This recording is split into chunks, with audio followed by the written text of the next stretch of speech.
এই যে এটা হলো কিতাবুল মুকাদ্দাস। কিতাবুল মুকাদ্দাস হলো পবিত্র কোরআন শরীফ আসার আগে যতগুলো কিতাব আল্লাহ পাক নাজিল করেছেন, এই কিতাবের সারবস্তু এটার মধ্যে দেয়া আছে। এখন ধরেন আপনি তৌরাত শরীফ পড়লেন বা জাবুর শরীফ পড়লেন বা নবীদের কিতাব পড়লেন বা ইনজিল শরীফ পড়লেন। এখন আপনি যখন আলাপ আলোচনা কথাবার্তার মধ্যে কোনো একটা হয় তৌরাত বা জাবর বা ইনজিল বা পবিত্র কোরআন শরীফ একটা রেফারেন্স আপনি দিলেন, তাহলে আপনার আলোচনা, আপনার কথা, আপনার কোনো কিছুতে গুরুত্ব দেয়া বা এমফাসাইজ করাটা কত বেশি গভীর হবে, কত মজবুত হবে, এটা মানুষ পছন্দ করে।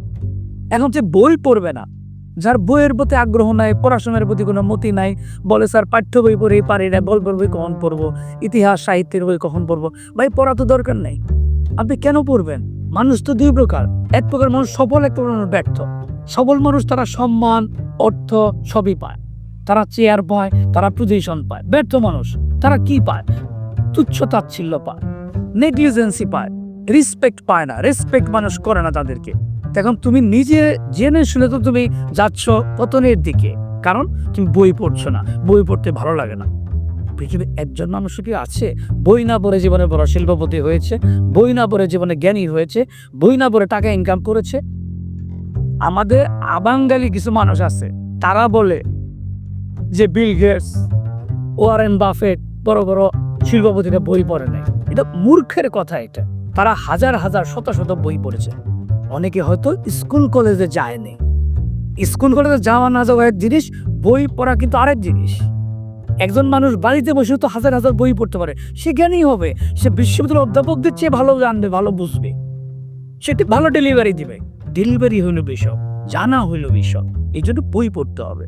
বই পড়া নিয়ে যারা দ্বিধাদ্বন্দ্বে ভুগে, যারা মনে করে বই পড়ে লাভ কি, বই পড়ে কি টাকা ইনকাম করা যায়, আমি বলবো ইয়েস, বই পড়েই টাকা ইনকাম করা যায়।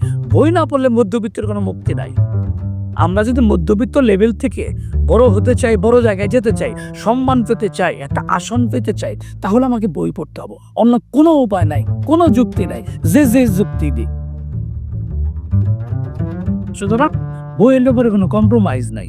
যদি জীবনের মান পরিবর্তন করতে চাই, নিজেকে গুণান্বিত করতে চাই এবং নিজেকে তো অবস্থানে নিতে চাই, পাওয়ার চাই, সম্মান চাই, আসন চাই সম্মানের, তাহলে বই পড়তে হবে। বইয়ের কোনো বিকল্প না। যে পণ্ডিত যে থিওরি দিক পৃথিবীতে, এই থিওরির উপরে কোনো থিওরি নাই। সবচেয়ে বড় থিওরি কি? ভাই বই পড়তে হবে, জ্ঞান অর্জন করতে হবে। আর এই জ্ঞান যার যত বেশি, তার মূল্য তত বেশি। জ্ঞান যার যত বেশি, তার সম্মান তত বেশি। জ্ঞান যার যত বেশি, তার ইনকামও তত বেশি। ইনকাম জ্ঞান ছাড়া আসে না।